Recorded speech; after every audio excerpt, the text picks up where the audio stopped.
نحمده ونصلي ونسلم على رسوله الكريم أما بعد فأعوذ بالله من الشيطان الرجيم بسم الله الرحمن الرحيم يا أيها الذين آمنوا إذا قيل لكم تفسحوا في المجالس فافسحوا يفسح الله لكم وإذا قيل انشزوا فانشزوا يرفع الله الذين آمنوا منكم والذين أوتوا العلم درجات والله بما تعملون خبير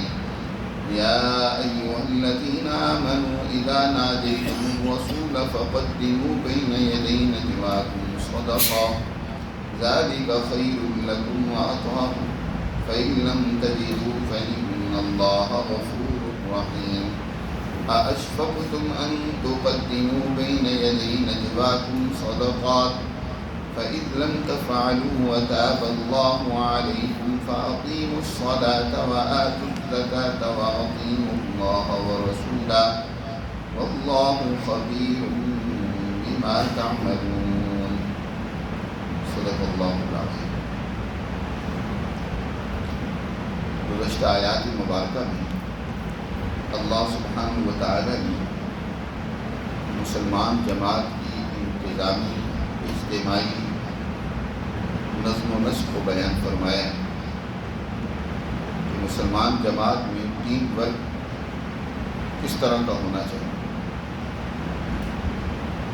اس لیے اللہ تعالیٰ نے ارشاد فرمایا کہ 3 افراد ہوں یا 4 ہوں، 5 ہوں، کم ہوں یا زیادہ ہوں، ان کے ساتھ اللہ کی ذات ہر حال میں موجود ہوتی ہے۔ یعنی ٹیم اور اجتماعیت 3 افراد سے شروع ہوتی ہے۔ تو 3 افراد اگر کہیں بھی مل جائیں تو انہیں چاہیے کہ اپنے اندر اجتماعیت پیدا کریں، تنظیم پیدا کریں، اور اللہ کی ذات کو سامنے رکھ کر وہ اپنے مسائل کو حل کرنے کے لیے باہمی مشاورت، باہمی گفتگو، بات چیت کریں۔ ان کی گفتگو کس نوعیت کی ہونی چاہیے؟ قرآن تو اس کو بھی واضح کی ہے کہ ان کی گفتگو در حقیقت بر اور تقوی کے اصول پر ہونی چاہیے۔ مسلمان جماعت کی اجتماعیت کے مقابلے میں ایک اور بھی معاشرے میں ایک ٹیم اور اجتماعیت یا جماعت موجود ہوتی ہے جس کو حزب الشیطان کہا جاتا ہے، شیطانی جماعت۔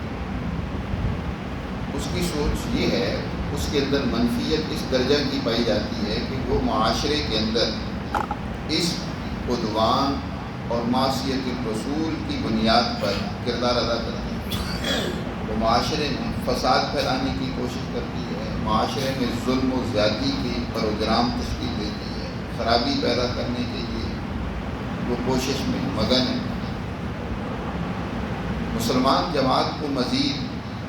آپس میں منظم ہونے کے لیے کچھ ہدایات اور یہاں سے آج کا یہ جو درس ہے اس میں بیان کی گئی۔ ان آیات مبارکہ کا کچھ شان نزول اس طرح ہے کہ نام نہاد مسلمان منافق جماعت، منافق لوگ جن کے در حقیقت خفیہ ساز باز تھے یہودیوں کے ساتھ، اور یہودیوں کے ساتھ باز تھے کیسری روم کے ساتھ، اور یہ سارے مل کر مسلمان جماعت کو نقصان پہنچانا چاہتے ہیں۔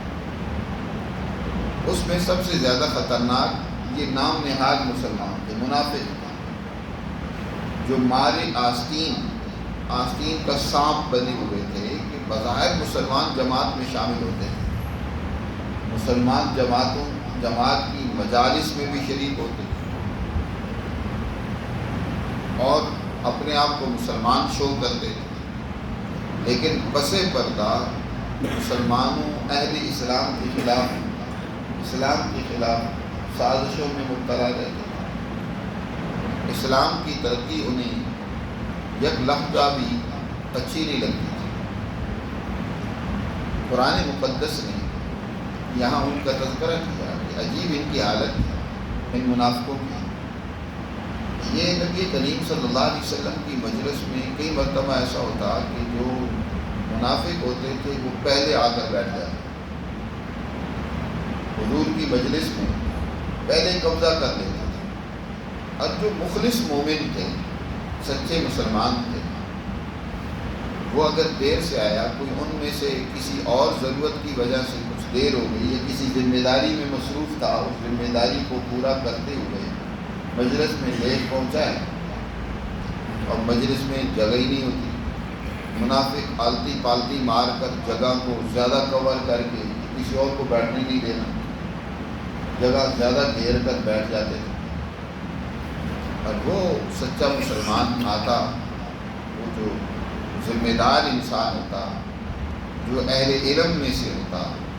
جو تقوی اور دین اسلام کی تعلیمات پر عمل پیرا ہوتا، اس کو جگہ نہ ملتی، وہ کھڑا بچارا انتظار کرتا رہتا، یا پیچھے کہیں جگہ ملتی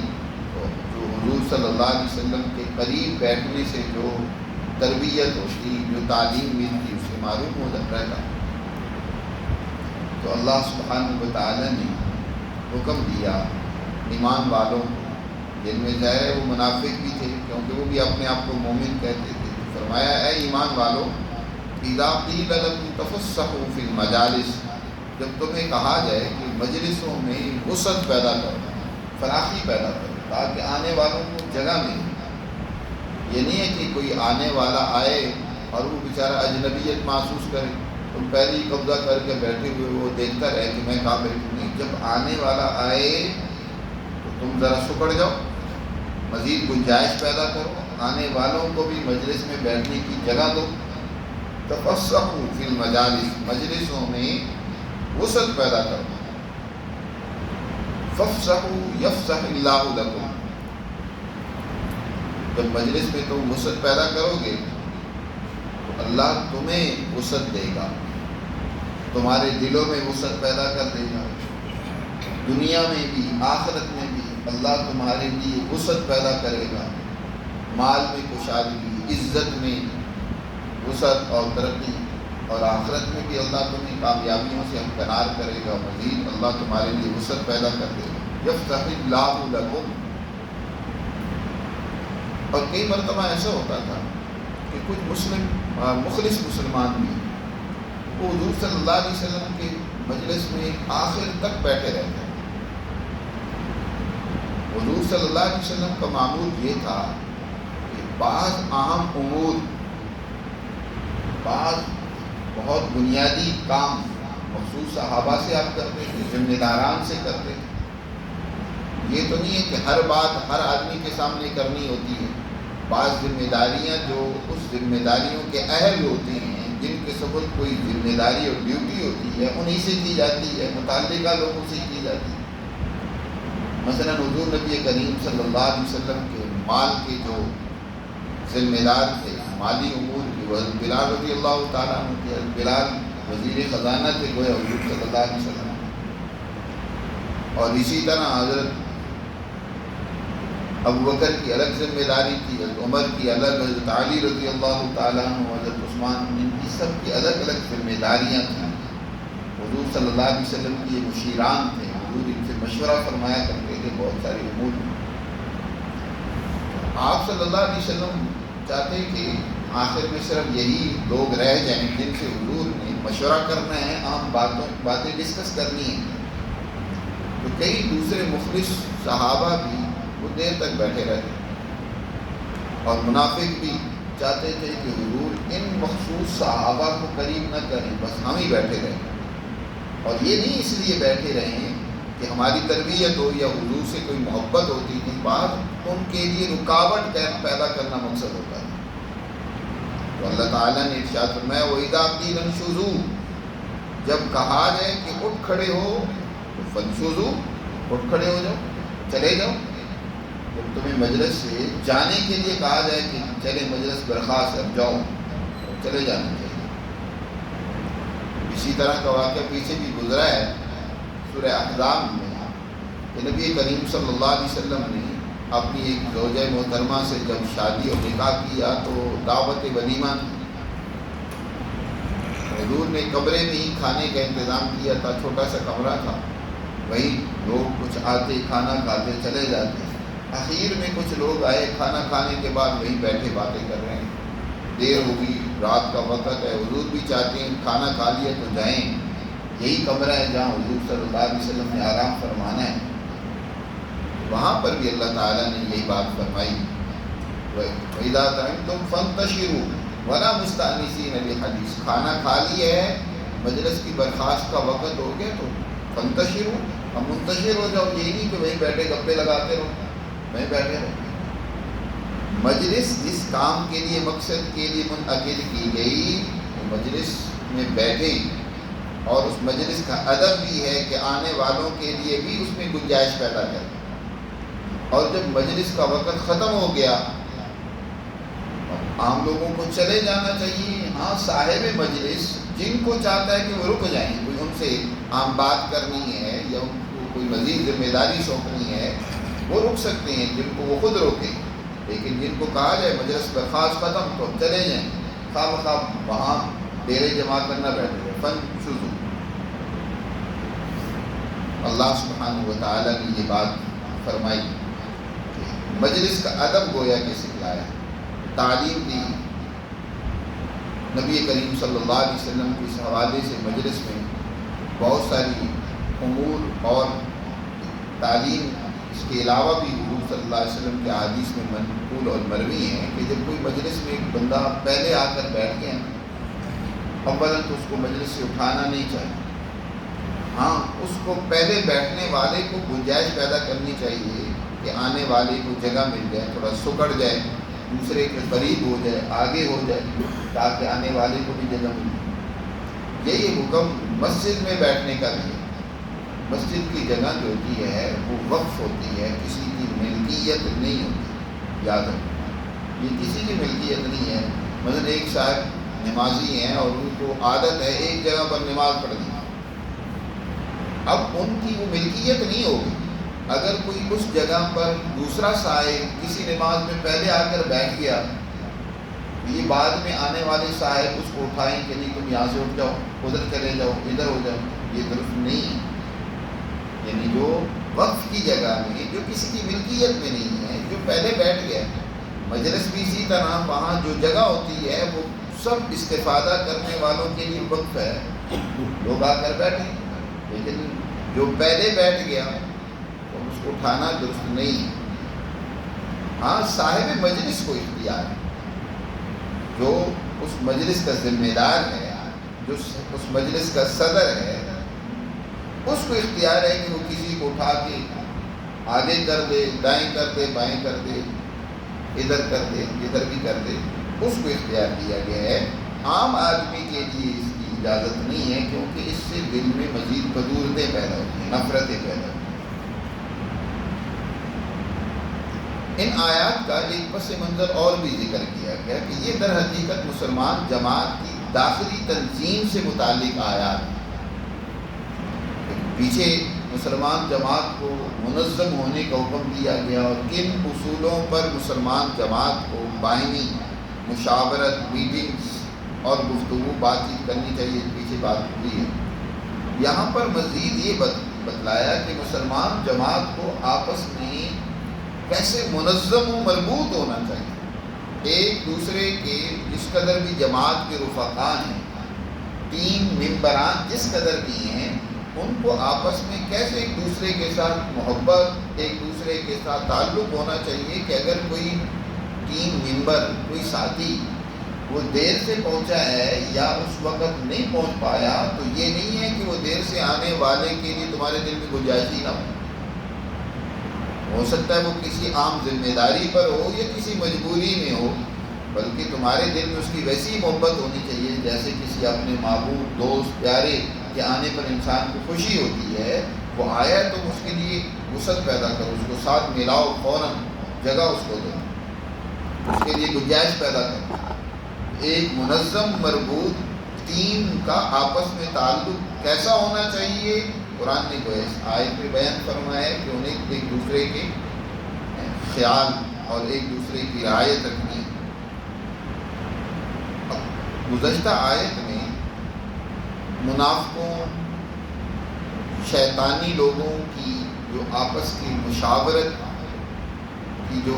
ایجنڈے کی باتیں ہوتی ہیں، قرآن نے اس حوالے سے 3 چیزیں چیزوں کا ذکر کیا تھا کہ ان کی گفتگو کیا ہوتی ہے،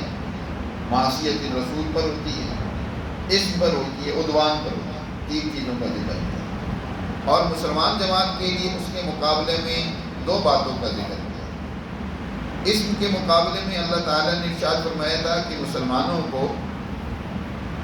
اس کے مقابلے میں بر،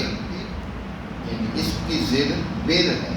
یعنی اخلاقیات کی تعلیم دینی چاہیے، اخلاقیات کا مشورہ کرنا چاہیے، اس حوالے سے میٹنگ، بات چیت، گفتگو ہونی چاہیے۔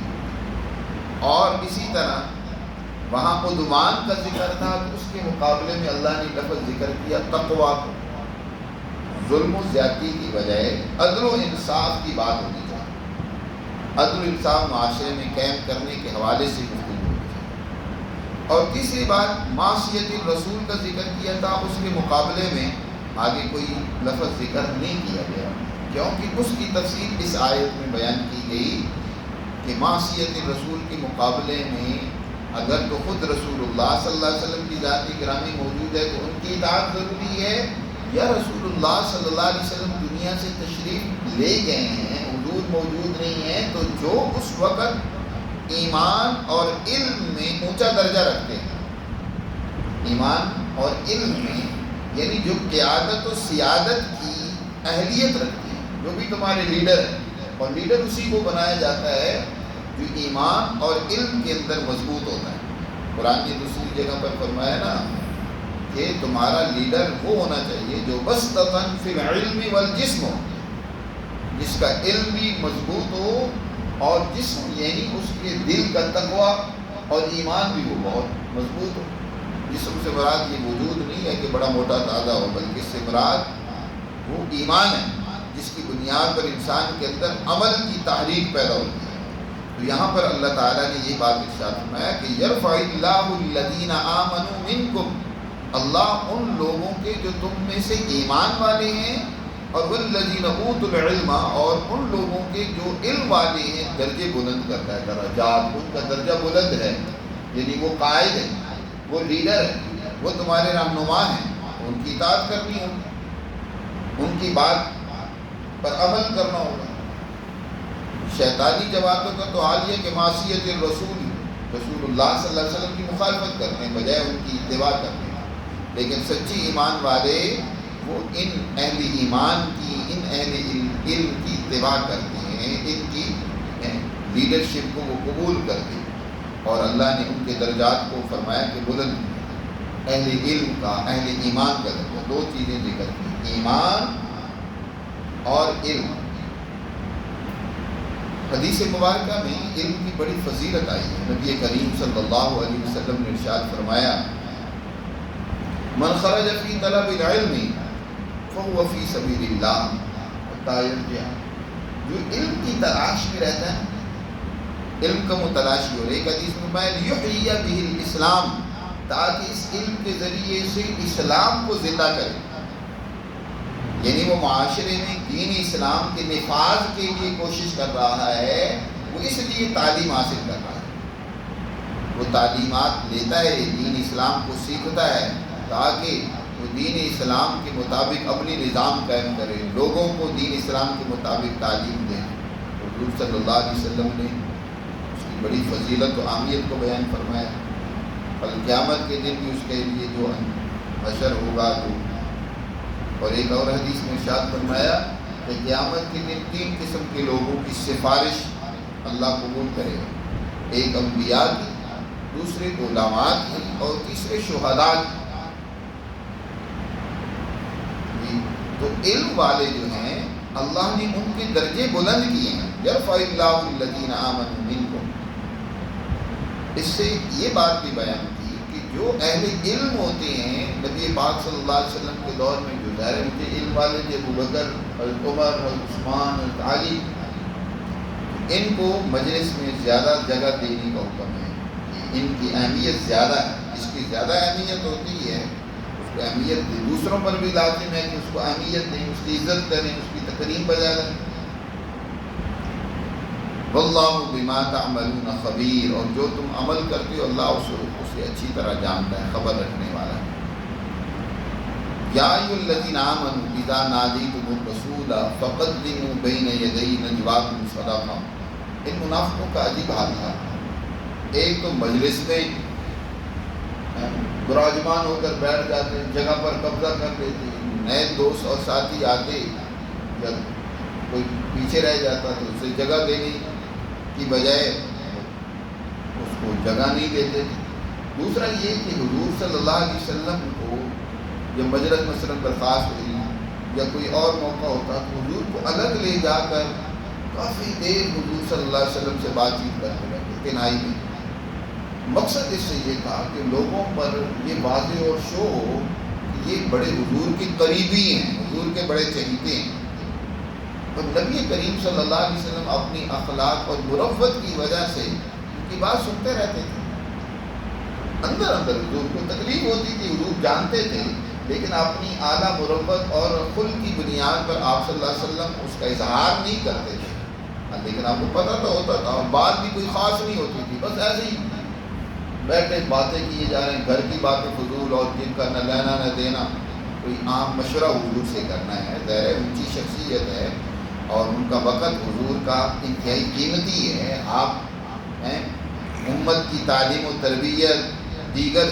حکومتی ذمہ داری ہیں آپ کی، اور بڑی بڑی ذمہ داریاں آپ صلی اللہ علیہ وسلم کے سپرد کی، اور ایسے ہی بیٹھے حضور میں وہ سودا لینے گیا تھا، پھر میں نے وہ گھر لے کر آیا ہوں تو میری بیوی نے یہ کہا، اور آگے سے یہ ایسے فضول بات رام کہانی ہے جس کا کوئی لینا دینا نہیں ہوتا تھا، وہ کرتے رہتے تھے۔ مقصد صرف یہ ہوتا تھا کہ عام صحابہ یہ سمجھیں کہ یہ تو بڑے حضور کے چہیتے ہیں، حضور صلی اللہ علیہ وسلم کے ساتھ دیکھیں الگ یہ بات کرتے رہتے ہیں کافی دیر۔ اور وہ جو حضور نے مخصوص صحابہ کو، اہل علم کو ٹائم دینا ہوتا تھا، مثلا ابوبکر کو، عمر کو، عثمان کو، جو ان کی ذمہ داریاں، حضرت علی رضی اللہ تعالیٰ عنہ کی انہیں ذمہ داریاں بتانی ہوتی تھی، الگ الگ جو انہیں تعلیم دینی ہوتی تھی، اس کے لیے ٹائم نہیں بچتا تھا۔ اللہ سبحانہ و تعالیٰ نے اس حوالے سے ایک بڑا اہم اس قانون اور اصول اس وقت بیان فرمایا کہ آئندہ جس نے حضور سے بات کرنی ہے نا، تو اس کے لیے ضروری یہ ہے کہ حضور سے مشورہ کرنے سے پہلے صدقہ کریں، مال خرچ کریں۔ اب یہ مال خرچ کرنا تو منافقوں کے لیے موت تھا، وہ تو مال بنانے کے لیے جماعت میں آئے ہوئے تھے کہ بھئی اس سے مال زیادہ سے زیادہ بنائیں گے، کیونکہ جماعت کو کامیابی مل رہی ہے، فتوحات ہو رہی ہیں، غنیمت کا پیسہ آ رہے ہیں، ہمیں بھی بہت کچھ ملے گا۔ اب یہاں حکم دیا گیا کہ وہ کیا کریں، خرچ کریں۔ حضور سے ملنا ہے نا، تو پہلے بلال کو کیا کریں، چندہ جمع کریں۔ جماعت کا داخلی نظم و نسق بھی بغیر مالی معاونت کے تو نہیں چلتا۔ تو ایک طرف تو مقصد ان منافقوں کی ان خرمستیوں کو روکنا تھا، دوسری طرف جماعت کی جو اجتماعیت، اس کے لیے جو مالی اخراجات ہیں ان کو پورا کرنے کے لیے فرمایا پہلے خرچ کرو۔ اب وہ منافق جو پہلے گھنٹوں حضور سے الگ باتیں کرنے میں مصروف رہتے تھے، اب ختم، کہاں خرچ کریں، کہاں چندہ جمع کروائیں، اور کہاں پھر حضور سے ملنے کی، پہلے یعنی بلال کے پاس چندہ جمع کروا کے اجازت لیں، پھر جا کر کے حضور سے ملنے کی اجازت ہوگی، وگرنہ تو اب یہ غائب ہونا شروع ہو گئے۔ تو اس طریقے سے ان کی اس غلط روش کا انتظام کیا گیا، اس کو ختم کیا گیا۔ لیکن اس کی وجہ سے اور خرابی پیدا ہو رہی تھی کہ جو بیچارے کئی مخلص مومن تھے، جو مخلص تھے لیکن غریب بھی تھے، پیسہ روپیہ بھی نہیں تھا، اب وہ اگر خرچ نہیں کرتے تو وہ حضور سے کوئی عام مشورہ کرنا چاہتے ہیں، اپنا انفرادی اجتماعی کوئی بات کرنا چاہتے ہیں، تو ان کے لیے بھی رکاوٹ اور مشکل پیدا ہوگی۔ تو اللہ سبحانہ و تعالیٰ نے پہلے قانون میں تخفیف کی، پہلے تو کچھ عرصہ وہ قانون نافذ کیا جس سے منافق جو ہے نا انہوں نے مشورہ کرنا چھوڑ دیا۔ اب جب انہوں نے چھوڑ دیا، اب دوبارہ تو ان کو ہمت نہیں ہوئی کہ بھئی جب ہمیں خرچ کر کے مشورہ کرنے کے لیے کہا گیا تو اس وقت ہم نے مشورہ نہیں کیا، تو بعد میں اگر جب چھوٹ دی گئی، مشورہ کرنے کی اجازت دی گئی، اب ہم جائیں گے تو ہمارا منافقانہ عمل کھل کر سامنے آ جائے گا، اس لیے اب وہ اس سے تو بعد آ گئے۔ تو عام مسلمانوں کے لیے اس میں سہولت اور آسانی پیدا ہوا کرتے ہوئے فرمایا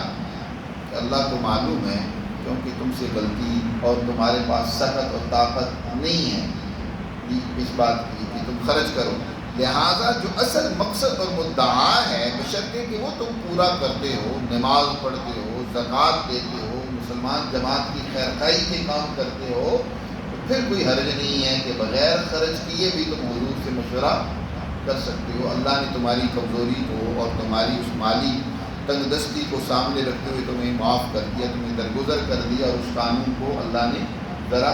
اس میں سہولت پیدا کر دی. اسی کو اللہ نے ان الفاظ میں بیان فرمایا، یا ایھا الذین آمنوا، اے ایمان والو، اذا ناجیتم الرسول، جب تم رسول صلی اللہ علیہ وسلم سے مشورہ کرو تو فقدموا بین یدی نجواکم صدقہ، تو اپنے مشوروں سے پہلے صدقہ دو، اس سے پہلے صدقہ کرو، خرچ کرو. ذالک خیر لکم وأطہر، یہ تمہارے لیے بہت بہتر ہے اور دلوں کی پاکیزگی کا بہت بڑا ذریعہ ہے. فإن لم تجدوا، پھر اگر تم نہ پاؤ خرچ کرنے کے لیے مال، یاد رکھو فإن اللہ غفور رحیم، حکم تو وہی ہے لیکن تمہاری اس کمزوری کو اللہ معاف کرنے والا بڑا مہربان ہے. اللہ تعالیٰ نے تمہیں درگزر کیا، اس قانون میں تخفیف پیدا کر دی ہے. ااشفقتم، کیا تم ڈر گئے تھے، ان تقدموا بین یدی نجواکم صدقہ، کہ کس طرح تم حضور سے مشورہ کرنے سے پہلے صدقہ دو. تم میں سے کچھ کمزور آدمی تھے، مسلمان مخلص تھے، تو ان میں تو ڈر اور خوف پیدا ہو. جب یہ آیت نازل ہوئی نا تو اس پر حضرت علی رضی اللہ تعالیٰ عنہ نے عمل کیا. انہوں نے 10 درہم چندہ جمع کروایا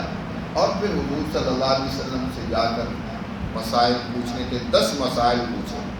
10 درہم خرچ کیے تو 10 مسائل حضور صلی اللہ علیہ وسلم سے پوچھے. حضور نے ان 10 مسائل کا بڑا عمدہ جواب دیا. اس کی تفصیلات تاریخ میں اور سیرت کی کتابوں میں ملتی ہیں. تو فرمایا اب تمہارے پاس صدقہ کرنے کی گنجائش نہیں ہے، اللہ نے تمہاری توبہ قبول کر لی ہے، بشرطے کہ فَأَقِیمُوا الصَّلَاةَ فَإِن لَّمْ تَفْعَلُوا، پھر جب تم یہ نہ کرو، یعنی صدقہ نہ کرو، تو وَتَابَ اللَّهُ عَلَیکُم، اللہ تمہارے اوپر متوجہ ہوا ہے، اس نے تمہاری توبہ اور کمزوری کو سامنے رکھتے ہوئے تمہیں معاف کر دی ہے. لہذا نماز قائم کرتے رہو، زکوٰۃ دیتے رہو، انسانیت کی خیرخائی تمہارے دلوں میں ہو، اور اللہ اور اس کے رسول کی اطاعت کرتے رہو، تو کوئی حرج نہیں ہے، بغیر خرچ کیے بھی حضور سے بات چیت کر سکتے ہو. واللہ خبیر بما تعملون، اللہ پوری طرح آگاہ ہے جو تم عمل کرتے ہو. بعض حضرات نے اس پہلے حکم کو منسوخ کرا دیا. مولانا عبید اللہ سندھی رحمۃ اللہ علیہ فرماتے ہیں کہ نہیں، یہ حکم منسوخ نہیں ہے، بلکہ وہ حکم اب بھی قائم ہے. جو تو مالی وسعت اور طاقت رکھتے تھے ان کے لیے بعد میں بھی حکم تھا کہ حضور صلی اللہ علیہ وسلم سے بات چیت کرنے سے پہلے صدقہ کریں، کیونکہ تنظیم یا جماعت کے مالی امور کو بھی تو بہتر کرنا ہے. جماعت در حقیقت فنڈنگ اپنی ہی مدد آپ سے کرتی ہے، باہر سے وہ کوئی فنڈ نہیں لیتی. یہ نہیں ہے کہ دشمنوں سے فنڈ لے تو پھر دشمنوں کے خلاف وہ دشمنی کیا کرے گی.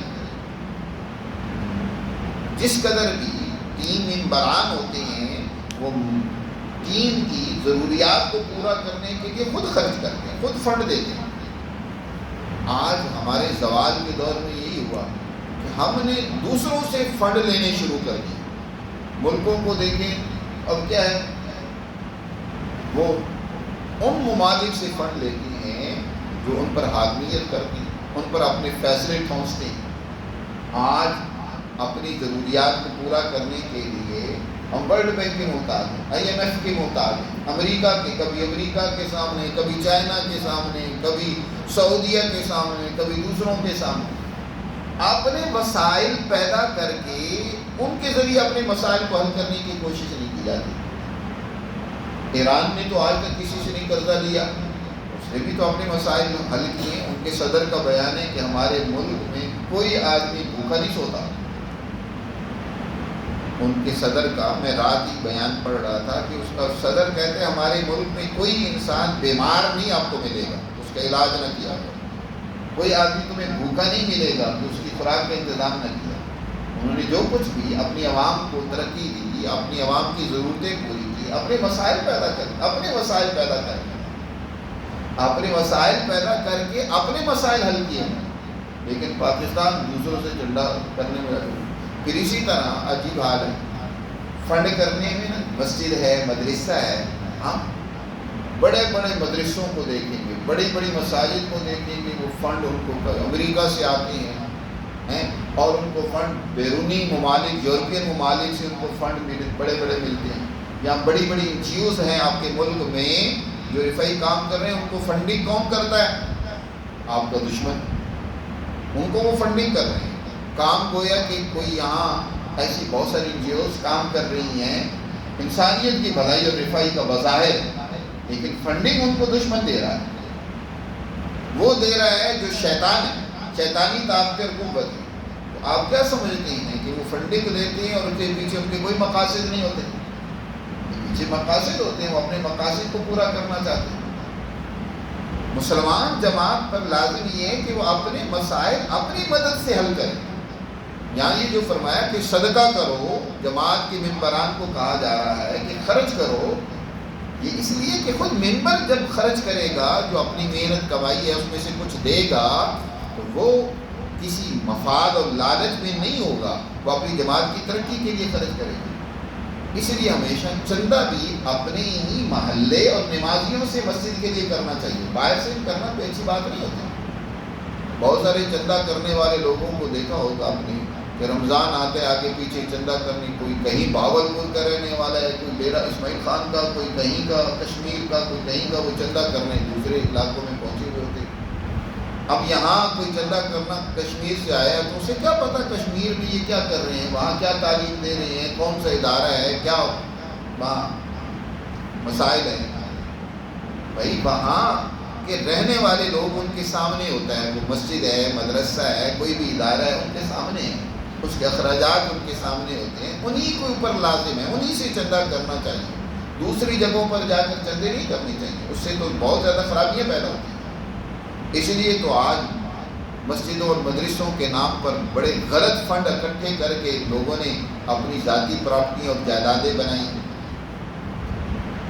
اپنی ہی لوگوں سے چندہ کرنا چاہیے، وہیں کے رہنے والے لوگوں سے، وہاں کے نمازیوں سے جو اس کام میں خود انوالو ہوتے ہیں، جو اس سے فائدہ اٹھا رہے ہوتے ہیں. حضور صلی اللہ علیہ وسلم کو بھی کہا گیا کہ ان سے کہیے، ایک مسلمان جماعت سے، یہ جو حضور صلی اللہ علیہ وسلم کے 3 ممبران ہیں، حضور صلی اللہ علیہ وسلم کی مجلس میں بھی آنا ہے نا، تو بات چیت کوئی خاص کرنی ہے تو صدقہ کریں، کچھ اپنا فنڈ جمع کریں، فنڈ جمع کروائیں تاکہ مالی مسائل حل ہو جائیں. تو وہ حکم باقی ہے، اب بھی حکم باقی ہے.